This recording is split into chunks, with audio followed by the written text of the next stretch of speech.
am so excited to be here with my friend Emma today. Basically here to be your big sisters. Exactly. We're going to be talking about sexual assault and hypersexuality. We both actually relate to that trauma response. Therapy has helped me so much. At first, I didn't want to go. We know almost no women who have not been sexually assaulted. I want my channel to be an open, warm space.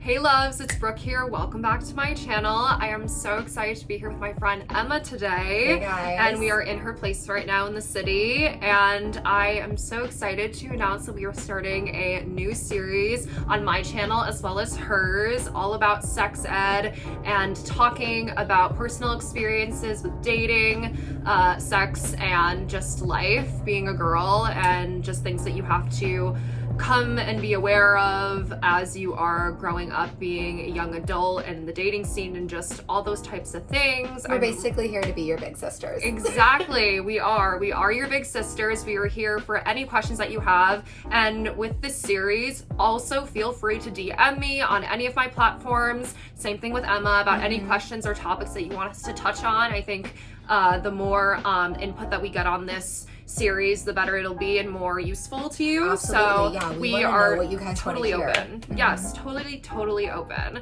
So I am really excited for this topic because I think that it is so common, and it's really unfortunate how common sexual assault. We are going to be talking about sexual assault and hypersexuality and what that is. Because I feel like if I watched a video like this when I was younger, I probably would have been more aware of certain things and certain patterns, certain behaviors regarding this topic. So we're going to jump into that right now. Both Brooke and I have experienced sexual violence in our lifetimes, and this is an extremely common thing. We were just talking about the fact that we know almost no women who have not been sexually assaulted. Yes, almost all of my friends have been in one compromising scenario that really affected them to this very day. That because sexual violence stays with you and it affects you on a daily basis and how you live your life. And it's so unfortunate that most women suffer through this in their life. It's like something needs to change, obviously. And it also is really insane to me, the fact that virtually all women, or a majority of women, have gone through this, and yet there is so little education on the topic, on how it affects you, on or resources for women who have been through this. It's just something that I think a lot of people expect you to just sort of deal with, all women have sort of dealt with a situation like that, kind of get over it. But we're here to be we're here to sort of let you know that we're fully aware of all the challenges that come with it. And I think that by sharing our experiences and some of the things that have helped us process that sort of trauma, we could hopefully help some other women out there who are sort of processing on their own, because so many women are just in silence, and it's something that you don't often feel like you can talk about, or if you are, you're asking for attention or something. Yeah, no, it's so true. And also because there's so many different ways that you can process trauma, and trauma responses are very specific to every woman and how that situation has affected them, because all of our brains are different and we respond to things in different ways, and they can be on completely different sides of the spectrum. Absolutely. So going off that, we're going to be talking about hypersexuality specifically, because we both actually relate to that trauma response. So let's talk about what hypersexuality actually is. It's something that I didn't actually really realize was a thing until I got a therapist and started talking about how my sexual violence affected me. And I realized that to cope with what was taken away from me, I would over-sexualize myself and put myself in sexual situations just because it was making me feel like I was getting back the power, and feeling like it was making me feel better about what happened to me, because I was saying, you know, no, like, I want to do this, but it was also a way of distracting myself and kind of a way to forget that that even happened. Like, if I have a bunch of other sexual experiences, that one cancels out. And I think that a lot of people and women don't really talk about this side of trauma after this. Well, I think a big reason that hypersexuality isn't talked about enough is because people assume that the response is going to be the opposite when they imagine, you know, a girl has experienced or a person has experienced sexual violence, that they're now going to be afraid of sex and avoidant of sex. And being afraid of sex can still be a part of it, but avoidant, not necessarily so. You know, for me, I, you know, experienced sexual abuse at a very young age, so hypersexuality was a part of me even as a child. And so it was something that I didn't really notice for a long time. I knew, you know, I was voted biggest flirt in both middle school and high school. Oh my god, I was voted biggest flirt too in middle school. That's so funny. At my Catholic school, RIP or RIP. But, you know, it's like, I've always been this sort of sexual person. I mean, it's funny, there are like pictures of me as a child creating like a two-piece outfit out of tinfoil, clearly trying to make myself look hot. I mean, like, but no child should be trying to make themselves look hot. I was literally like 6. But, you know, going into actually being at a more sexual age and, you know, like becoming sexually active at a pretty normal age. Yeah. I, you know, first had sex when I was 16. I approached it from a very different way than a lot of my friends, and I was like an extremely sexual person. I wanted to have sex, and yet it wasn't something that made me feel good. You know, I was constantly using sex as a way to search for closure with what had happened to me. Because, you know, I, having experienced that abuse at a young age, had so many unanswered questions and so much lost to memory and so much context that I was living without. And, you know, I had this feeling that if I could, like, this sounds so messed up, but like recreate the feeling of, or recreating what those first sexual feelings were like for me, then I would somehow be able to remember more, or get more context, or get more clarity with what had happened to me, you know? And so I continue to put myself almost in triggering situations, because I thought they would bring me closure. And also because that was the only sort of sexual pleasure that I knew. You know, I mean, we talk about, people say, oh, she wasn't like raped if she orgasmed or something like that, which is like obviously so messed up. But you know, the fact of the matter is that for me, like the first ever sexual stimulation I received was non-consensual. So like I had a lot of really weird associations where like something would feel pleasurable, but it would also feel triggering at the same time. You know, so like I didn't even know how to separate those two things. That blurs the line completely. That's what sexual abuse does. It blurs the line of what actually is positive sex, because sex can be amazing and so beautiful and fulfilling, but when you go through an assault, it just completely confuses that for you, and it takes a part of that away from you, of like the security and the love and the passion behind it can be warped by, I don't really know, like, if I actually want this. Like, is it something that I actually want, or is it just me trying to forget what actually happened to me? Right. And I'll say for me, you know, it took me a very long time, like, I don't know, from 16 to about 19, like I, in that period of my life, had no sex that was, that wasn't triggering and that wasn't toxic, honestly. I entirely dissociated during sex because I was, you know, I wanted this thing and I was craving this closure, so I was very flirty and I, you know, was very, I guess, like, forward about having sex, but when it actually got down to it, in the moment, I didn't want to be there. You know, it wasn't pleasurable for me. I completely dissociated. And it took being with a partner who really cared about me and who actually called me out on my shit, essentially, and said, hey, you know, I can tell that you're not enjoying this. I can tell that, you know, this is hard for you and this is hurting you both physically and, you know, emotionally.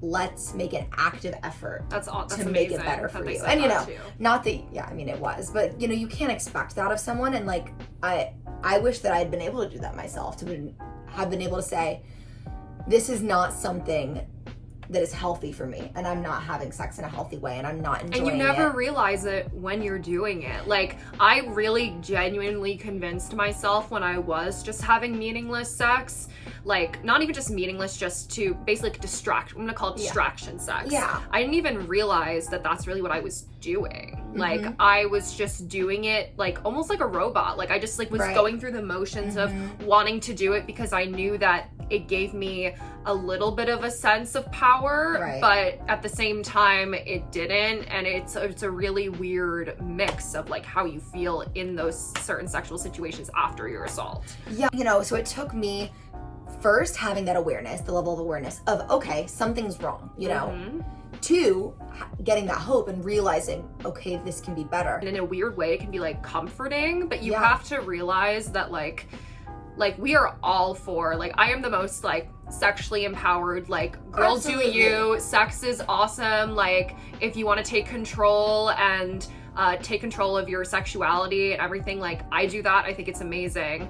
But I think that I didn't recognize the patterns of how I was actually hurting myself before, and I really wish that I did, because it's also really hard to, because you're at the same time you're convincing yourself otherwise. Yeah, right. So yeah, and going off of that, you know, casual sex. We gotta love New York.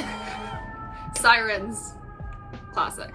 You know, the truth is, casual sex that isn't romantic, can be totally fulfilling and totally fine, and can be a fun, great thing for two people to engage in. You know, we're not saying there's anything wrong with that, but when you're using casual sex as a coping mechanism, it isn't helping you, and you're really just distracting from processing your trauma. And actually taking the time to address and process your trauma is the only way to start feeling better. You know, literally. Like, continuing to push it down doesn't work. You end up getting triggered by random things, and, you know, like, being very confused about why you're feeling the way you are. And people don't realize, men especially, or just people who haven't been physically sexually assaulted, don't realize that it follows you everywhere, you know? Yeah. No, it's like everywhere. And like, women can say it 1,000 times and talk about what an awful feeling it is to have your body taken away from you in that way.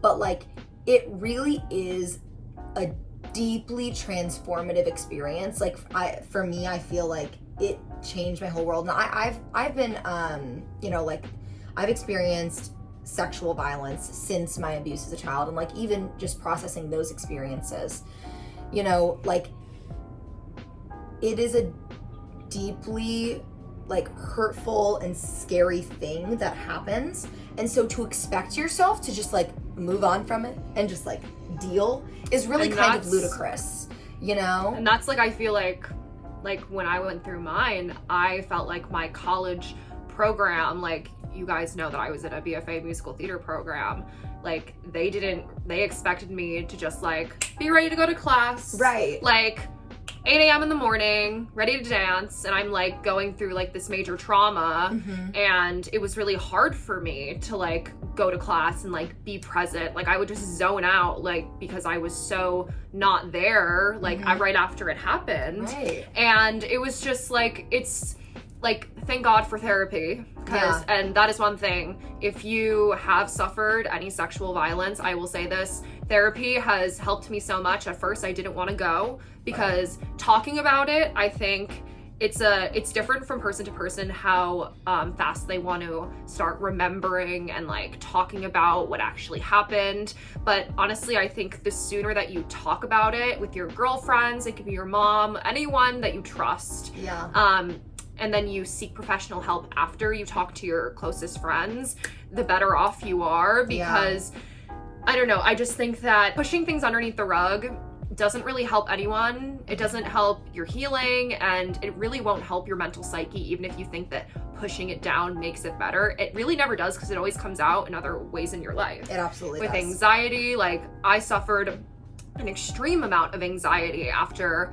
my sexual assault, and it affects me, like, to this day. I have anxiety from it in different ways, and you just go about life differently. But seeking professional help, you do really find ways of coping that are better for you, and realizing that it wasn't your fault, and none of it is your fault. Having a safe space to really talk about what happened to you is really, really invaluable.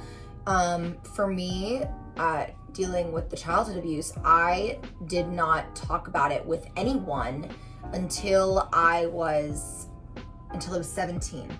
And I did that with, the counselor at the boarding school I attended. And it just lifted this major weight off my shoulders that I had a space dedicated to just processing, and that I had a set of ears that I knew wasn't judging me, and that was just on my side. It wasn't even about what, she said to me or the treatment that she gave me. That was all its own thing. But just having a space to really acknowledge what had happened and just get out what I needed to say, and just sort of work through my own feelings around it. That was so, so important for me, because before that it was all just a big jumble in my head of I don't know what to do with this information, because it all feels very contradictory when you're figuring it out. It's I'm a sexual person, I want to enjoy sex, and I'm okay, and I consider myself a happy, optimistic person, but also this horrible thing happened to me, and I want to continue to enjoy my life and not sit in this bad feeling, but also I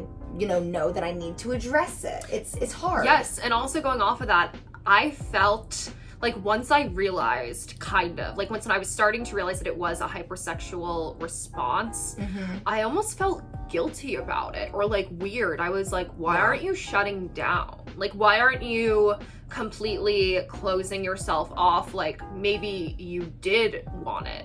And that's so screwed up, because I was trying to, at one point, I think every woman, scratch that, thinks at one point that they incited it for some reason. Absolutely. And we were talking about this in the context of why women wait to come forward.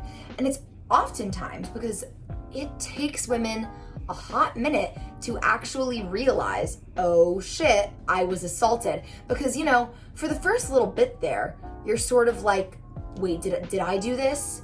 I don't, maybe it was an assault because I somehow invited it. And exactly. And we were talking about this, I was in one particular experience where I was physically trying to push someone off of me and saying the words to them, I think we should stop, I don't want to do this.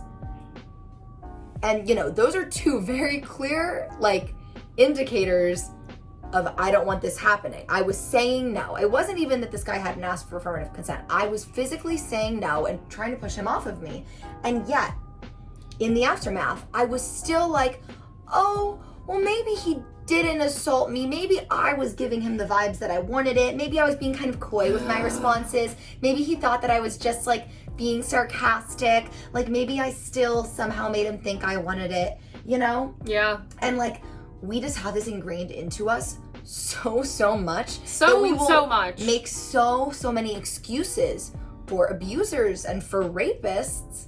Yeah. Because we don't want to almost cause the drama, or maybe we don't even want to believe that this horrible thing has happened to us, Well, because the entire process of the idea of coming forward and actually pressing charges, doing these things is so overwhelming. Right. And also because so many women that do report, nothing happens. I'm a case of that. I reported my assault to my university as well as the Salt Lake Police Department, and nothing happened. They didn't really help me at all. Yeah. And it's totally understandable. I'm glad that I didn't do it right away either, but doing that regardless, I think that is really important, just to report someone's name, because you never know, even if they have it in a database, it's still good to report. But it did take me a while, and I didn't really want to. Yeah. And because so many women don't think anything's actually going to happen, and it's stressful. You don't want to create drama and have people know that you were assaulted.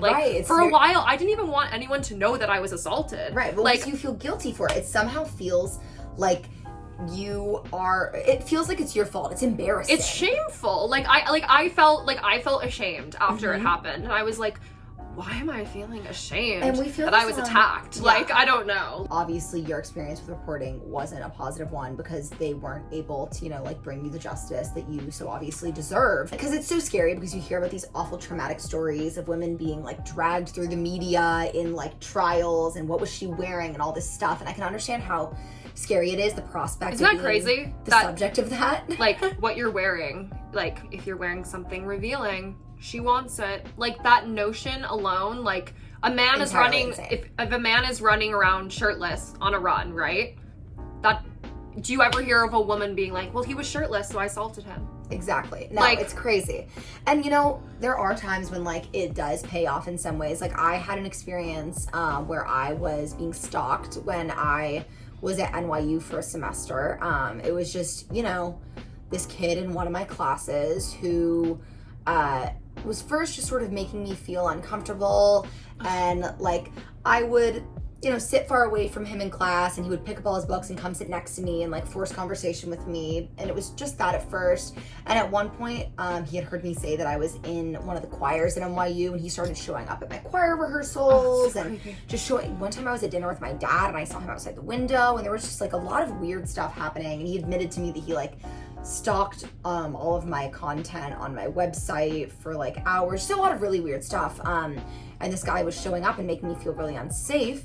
So, I went to the school and I went to their Title IX office and told them that this was happening. And they gave me options, like they were able to move me out of the class. And it was funny because I know that the Title IX office reached out to my professor in that class, and she was immediately like, okay, I didn't know if I should say something about this, but I totally already know what students you're talking about. Like, he's making her so uncomfortable. Like, I just didn't know how to approach it.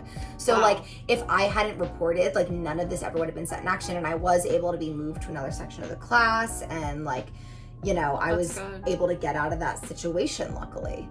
Which, if I hadn't reported, that wouldn't have happened. So even though you hear thousands of negative experiences, and there's obviously no guarantee that reporting is going to get you what you're looking for, it could potentially do something big. Because, who knows what would have happened if I was forced to continue to be in contact with that guy, on a regular basis. I'm so glad that it worked for you. I'm like so glad, because like, I don't know, I think it's a major issue across college campuses. I mean, sexual assault is like one of the biggest hot button topics about how it's everywhere. Mm-hmm. And especially on college campuses, it is so common, and yet barely anyone is really given what they need to actually feel safe.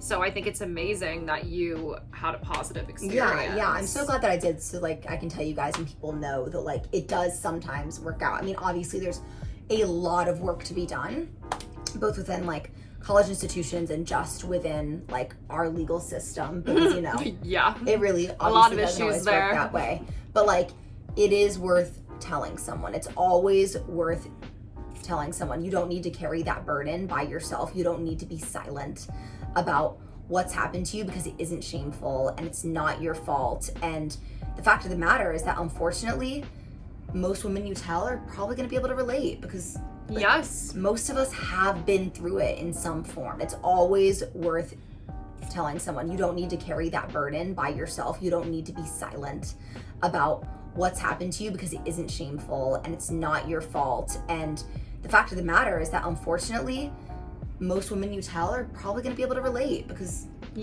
most of us have been through it in some form. I really mean this like so open-heartedly. I said this at the beginning of the video, but if you ever need someone to talk to about like these issues like this, like please talk to me. Like, I have like been through all the reporting stuff, especially if you're in college and you're afraid to come forward. Like, it is really, really daunting. So like, if you ever have any questions, like, or just want to talk about it, my DMs are always open. Yeah, and absolutely same here. Okay guys, so also I just wanted to say that all these topics that we just talked about regarding sexual assault, I think that it's really, really important to also just talk about the idea of consent and how that line of consent, what is it, and like how we go about it so that you're in a safe sexual experience. We're actually going to be talking about that on Emma's channel, which you should really, really check out as well. And that's going to be a later video because we really need to just know the boundaries of everything and setting boundaries and being able to voice them properly so then you are in a safe situation, and that's really, really important to us. So we just want to talk about that with you guys. So I'm really excited for that video as well. So make sure to subscribe to both of our channels regarding these topics, and I have a lot of other videos coming out very soon as well that I'm very excited about. So yeah, thank you guys so much for watching. I hope that this was helpful and made some of you guys feel less alone. I know that I wish that I watched a video of like just two girls talking about this so openly, because it is such a touchy subject and it is like very taboo to talk about. And it shouldn't be. And it really shouldn't be. And I want my channel and this space to be an open, warm space for talking about anything regarding sexual assault and all these different topics. So thank you guys so much for watching. I love you guys so much, and I will see you guys in my next video. Bye everyone.